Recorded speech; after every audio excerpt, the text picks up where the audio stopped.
Tensions between Pakistan and Afghanistan have sharply escalated after Islamabad claimed it launched retaliatory strikes following alleged cross-border attacks from Afghan territory. Pakistan's defense minister has described the situation as an open war, marking one of the most serious flares-up between the two neighboring in recent years. The fighting along the Durand Line has drawn regional and global attention, with major powers urging restraint and diplomacy. But what triggered the latest escalation? Pakistan says it carried out Operation Ghazib-ul-Haq after alleged cross-border attacks by the Afghan Taliban, claiming that 133 Taliban fighters were killed. The violence occurred along the Durand Line, the 2,611-kilometer border that Afghanistan has never formally recognized. Islamabad argued that the militant groups, particularly the Tehreek-e-Taliban Pakistan, operates from Afghan territory and target Pakistan.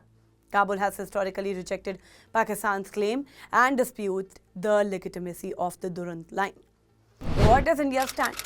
India has not issued a fresh statement on very latest exchange of strike, but New Delhi has clearly outlined its position following Pakistan's recent airstrikes inside Afghanistan.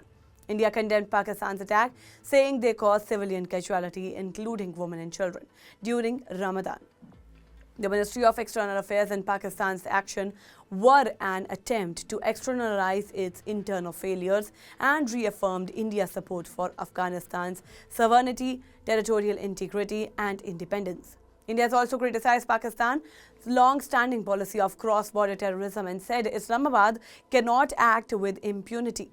New Delhi's position is consistent. It backs Afghanistan's sovereignty and opposes military action that harms civilians or violate territorial integrity. Turkey and Saudi Arabia backing stability.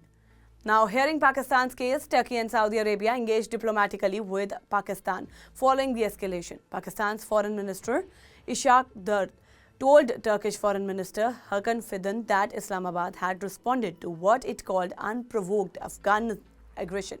Both sides stressed the need for peace and regional stability.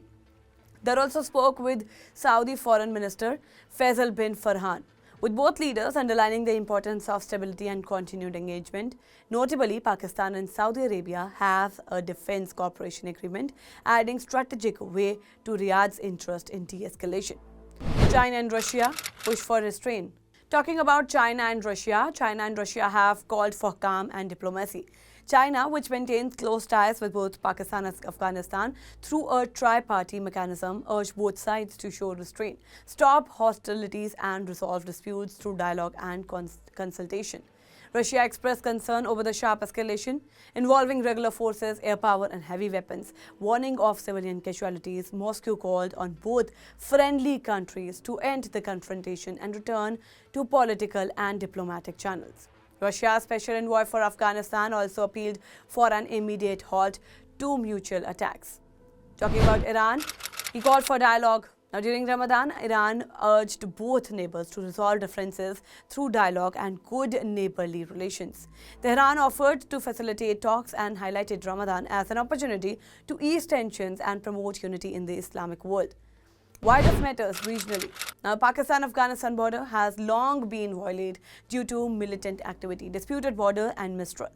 Any prolonged conflict risks destabilizing the wider region, affecting trade routes, refugee flows and security across South and Central Asia. With major powers pushing for diplomacy, the immediate challenge is preventing further military escalation and civilian harm, while addressing Pakistan's security concerns and Afghanistan's sovereignty claims through talks, not strikes.